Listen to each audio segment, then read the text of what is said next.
Welcome to Currently Kirkland. I'm Connie Turman. Green, vibrant, connected, walkable. These are a few words community members use to express how they envision Kirkland in the year 2035. Between now and then, the city will experience a significant increase in jobs and housing.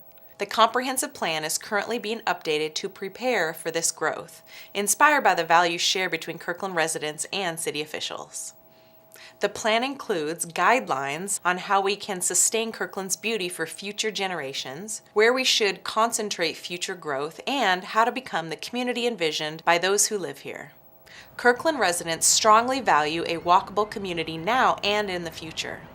The 10-minute neighborhood analysis was created to help residents talk about what a walkable Kirkland will look like in 2035. Jeremy McMahon from the city's planning department tells us more. 10-minute neighborhood is defined by two key components. One is destination. So when we talk about a 10-minute neighborhood, which is a half-mile walk distance, from where you live, what destinations are available to you? Schools, grocery stores, shopping, restaurants, bars. How many things can you access from where you live?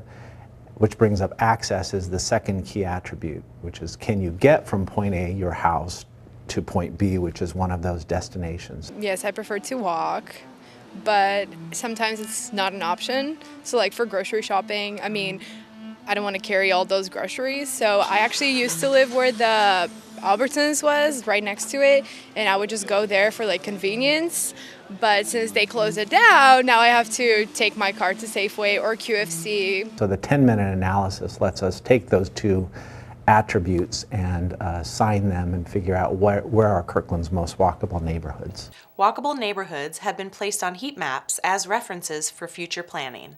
Yes, the yellow areas, the lighter areas on the map represent areas where there are more opportunities to walk from where you live to where you want to be. So whether that's a kid walking to school or somebody walking for groceries or walking to the park for recreation purposes or just walking out for a cup of coffee at a Starbucks. From where I live, personally, I can walk just about anywhere. I can get to anything I need. I can get to the grocery store, I can get to the convenience store, I can get to the drugstore, I can get to here. So the yellow represents areas that have those kinds of destinations and also good ways to get from where you live to where you want to be, whereas the purple areas would represent areas that don't have the number of destinations and don't have the accessibility of getting from point A to point B. In order to maintain the walkable community envisioned by residents, the analysis and heat maps will be used to increase the amount of destinations and improve accessibility over the next 20 years. To learn more about it, go to kirklandwa.gov and search 10-minute neighborhood. Better access to transit is one of the concepts that the 10-minute neighborhood tool analyzes. Imagine Housing, a nonprofit organization dedicated to building affordable housing communities in East King County, just celebrated the opening of a community near the South Kirkland Park and Ride. The new apartment complex is part of a transit-oriented community which provides housing within walking distance of a transit center.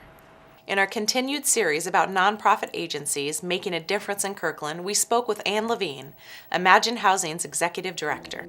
The mission of Imagine Housing is to transform lives through a combination of affordable housing and supportive services delivered to all of our residents. We believe that providing housing for people on the lower income spectrum so that they can both live and work in our community is critically important and is what drives us.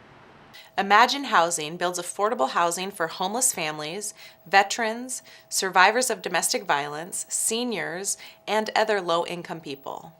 It currently manages 3 communities in Kirkland: Francis Village in the Totem Lake neighborhood, Kirkland Plaza, a community for seniors in the Norkirk neighborhood, and the recently opened Velocity in the Lakeview neighborhood. We see a significant spectrum of housing needs in our community.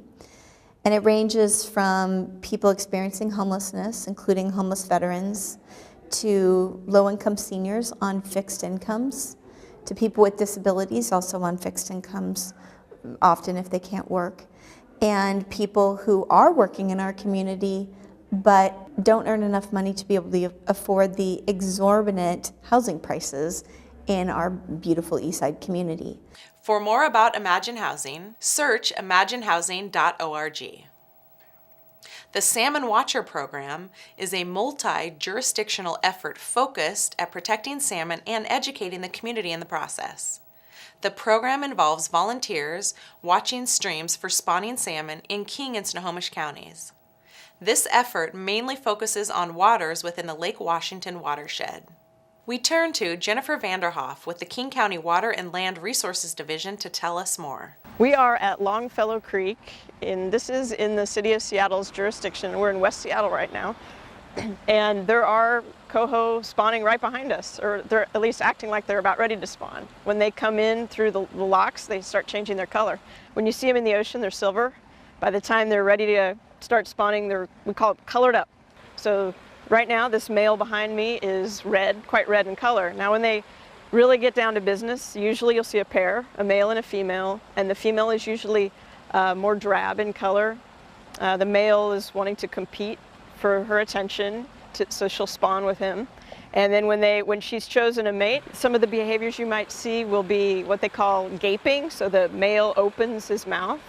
You'll see this, what we call crossover. So the female is in one place and the male sort of crosses over back and forth. He's just trying to tell her that he's ready whenever she is. The program's success comes from approximately 120 volunteers that keep a close eye on salmon-bearing waterways. Every year, for the last 19 years, we've trained volunteers how to identify the local spawning salmon species that they might see.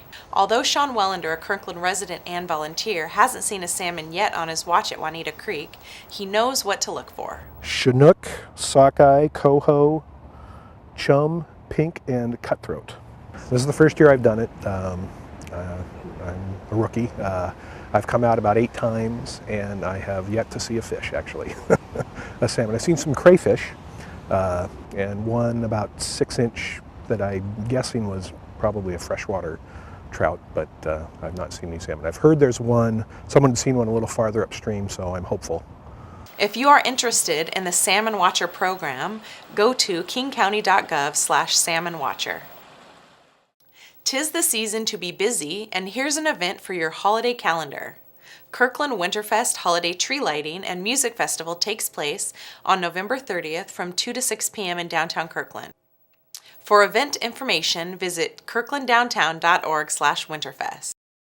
As always, thank you for watching Currently Kirkland. Remember, you can watch us on demand on the city's website, on your mobile devices, and subscribe to us on YouTube.